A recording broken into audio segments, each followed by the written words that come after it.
안녕하세요. 나라말씀 국어학원 김도기 원장입니다. 반갑습니다. 오늘은 이제 저와 함께 이제 상징과 비유, 그래서 이 비유와 상징에 대해서 좀 배워보는 그런 시간을 가져보도록 하겠습니다. 그래서 먼저 상징에 대해서 좀 말씀을 좀 드리면, 이 상징은 세 가지의 상징의 어떤 종류가 있죠. 하나는 원형적 상징, 그 다음에 두 번째는 관습적, 제도적 상징, 그 다음에 세 번째는 개인적 상징이 되겠습니다. 원형적 상징 같은 경우는 인간의 어떤 보편적인 어떤 인식하고도 관련이 있는데요. 이것은 어떤 특정한 지역이나 국가에서만 한정되는 것이 아니라 어떤 대상에 대해서 그 상징적 의미가 보편적으로, 인류 보편적으로 이렇게 부여되는 그런 대상들이 좀 있습니다.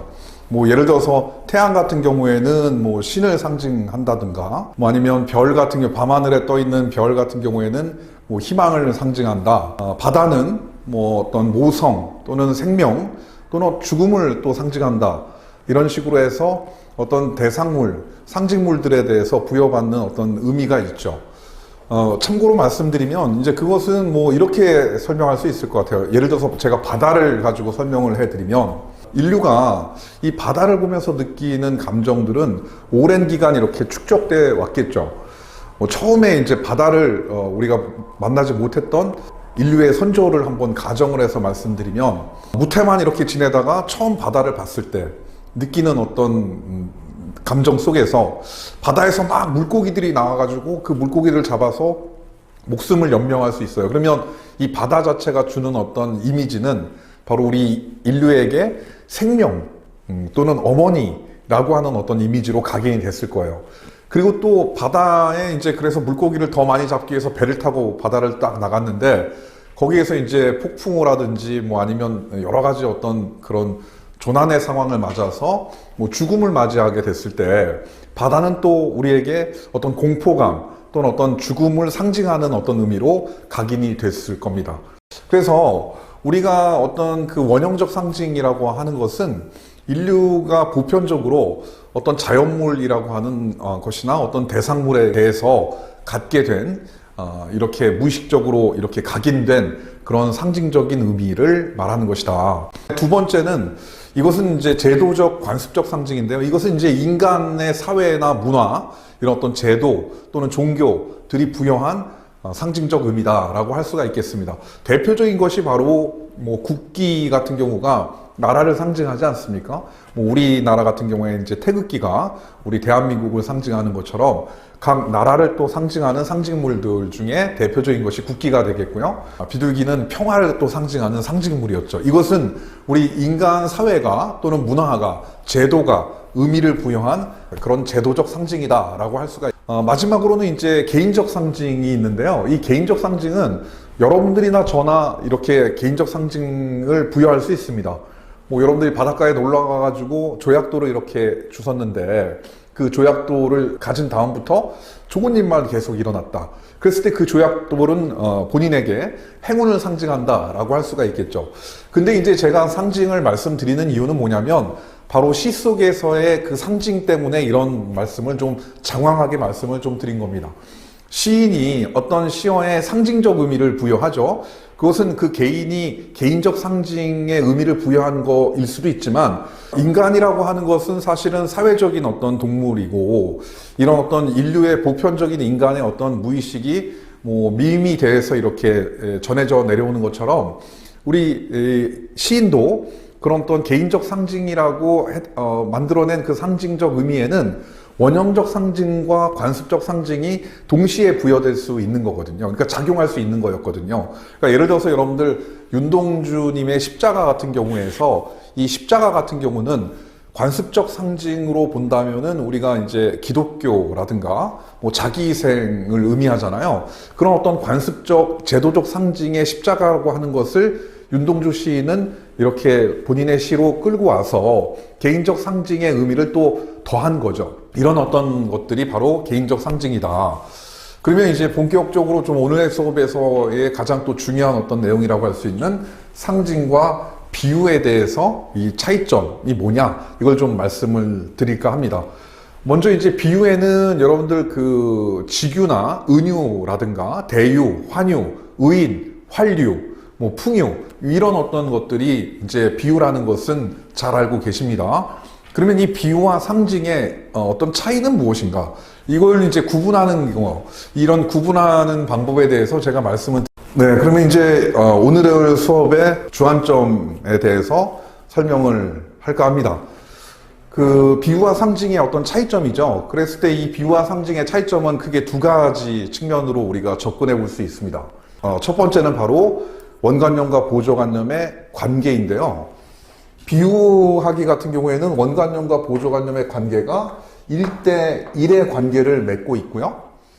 이에 견주어서 상징 같은 경우에는 원관념과 보조관념의 관계가 다대1의 관계를 맺고 있습니다.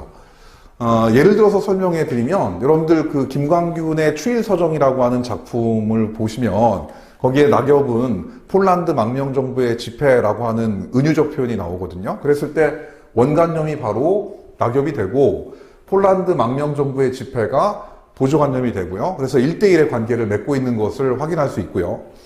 또 그 작품에서 길을 이 구겨진 넥타이에 또 직유적으로 표현하는 대목이 나오거든요. 구절이. 그랬을 때 길 자체가 원관념이 되고 바로 넥타이가 보조관념이 됩니다.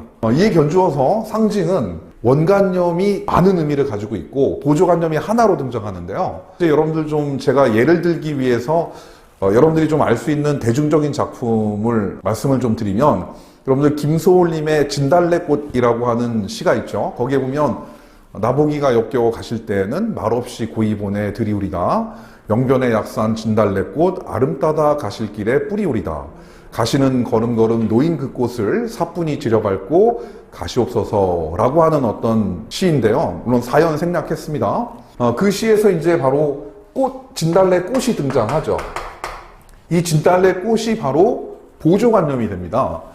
그랬을 때 이 보조관념 진달래꽃의 원관념은 아까 우리가 이제 1년, 2년, 3년을 살펴봐서 알지만 사랑하는 님이 떠나갔을 때 그 님을 위해서 그 꽃을 뿌리겠다라고 하는 축복의 상징적인 의미가 있고요. 그리고 그 꽃을 이렇게 뿌렸을 때 자기라고 생각하면서 사뿐히 지려밟고 가시라 라고 하는 측면에서 화자 자신의 분신이라고 하는 상징적인 의미가 있고 꽃 자체가 사랑의 의미를 지니고 있고요. 그리고 가시는 걸음걸음 그것을 지려밟고 가시라고 하니까 자기 희생의 그런 상징적 의미도 가지고 있습니다. 그랬을 때 바로 진달래꽃이라고 하는 그 보조관념이 이런 어떤 축복, 화자의 분신, 사랑, 희생이라고 하는 그런 상징적 원관념을 지니고 있기 때문에 다대일의 관계다라고 할 수가 있는 겁니다. 한 가지 더 다른 예를 또 들어드리면 한용호님의 님의 침묵이라고 하는 어떤 시가 있어요. 거기서 사랑하는 나의 님은 같습니다. 뭐 이런 어떤 작품인데요. 그때 한용호님이 말씀하고 계시는 이 임 같은 경우가 바로 보조관념이고 이 보조관념의 원관념이 다양하게 해석이 됩니다. 표면적으로는 사랑하는 연인이라고도 볼 수 있지만 한용호님이 이제 민족대표 33인으로서 독립운동을 하셨거든요. 그렇기 때문에 그 임은 일제강점기에 일제에 의해서 강탈당한 우리 조국의 국권, 나라의 어떤 회복, 그래서 조국이라고도 할 수 있겠고 또는 이런 어떤 조국의 독립을 의미할 수도 있겠고 그리고 한용호님께서 그 승려이거든요. 그러니까 이 승려로서 지향하는, 모시는 그런 어떤 절대자라고도 할 수가 있겠고 또 종교인은 일종의 또 철학자라고도 할 수 있으니까 그런 어떤 철학자가 추구하는 어떤 진리라고도 할 수 있습니다. 그래서 임의 침묵에서 임이 바로 보조관념이고 그 임의 의미가 바로 상징적인 의미, 원관념이 되겠습니다. 그런데 이 비유하기와 상징의 어떤 차이점, 원관념과 보조관념의 관계를 우리가 봐야 되는 이유는 바로 뭐냐면 우리가 어떤 시를 해석할 때 이 시어가 상징적인 의미가 있다라고 한다면 여러 의미들을 연상해서 그 의미를 파악하려고 하면 되는 것이고요.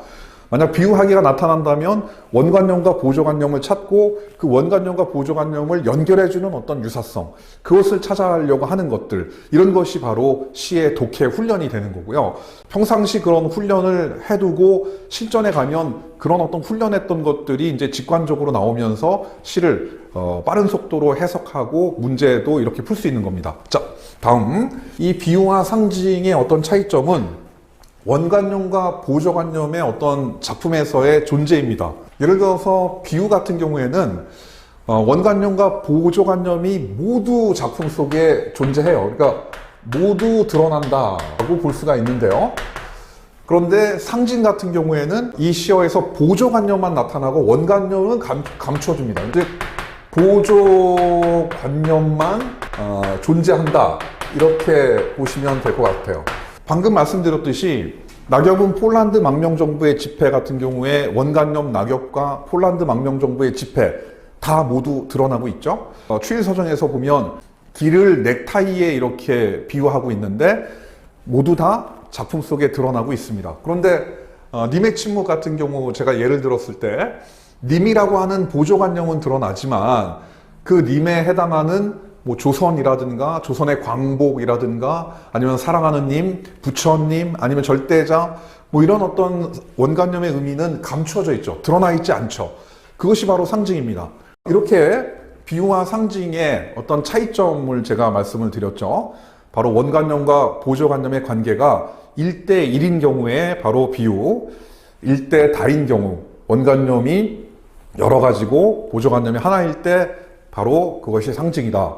그리고 또 이 보조관념만 나타나느냐, 보조관념과 원관념이 모두 나타나느냐에 따라서 원관념과 보조관념이 작품에 모두 나타나면 비유, 원관념은 사라져 있고 보조관념만 나타나면 바로 상징이 되겠습니다. 자, 오늘 비유와 상징에 대해서 좀 말씀을 좀 드렸고요. 이걸 통해 가지고 여러분들 현대시를 분석하는 어떤 힘을 키우셨으면 좋겠습니다. 자, 오늘 수고 많으셨습니다.